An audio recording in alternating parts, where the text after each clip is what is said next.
Hello friends, সবাই কেমন আছেন? আজকে আমাদের বাড়ি বড়ই খিচুড়ি রান্না করব। বড়ই দিয়ে যাও খিচুড়ি। এখানে হলুদ, মরিচ, হজের ফাঁকি, কাঁচামরিচ, পেঁয়াজ, দুটা আলু, তেল, রসুন এগুলো দিয়ে বসিয়ে দিয়েছি। খিচুড়িটা নরম হয়ে আসলে আমরা মূলত উপকরণ বড়িটা দিয়ে দিব।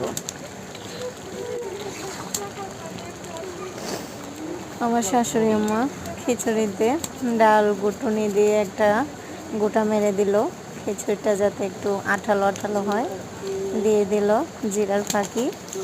এবার দিয়ে দিবে বড়ইগুলো। আসলে খিচুড়ির মূল উপাদানটাই হচ্ছে বড়ই।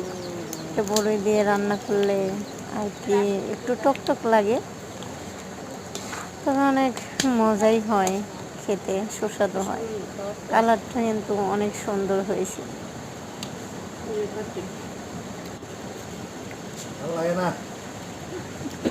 আমার সাহেব খিচুড়ি খাচ্ছে আর বলছে 3 প্লেট খেয়ে ফেলছি, তাও খেতেই মন চায়।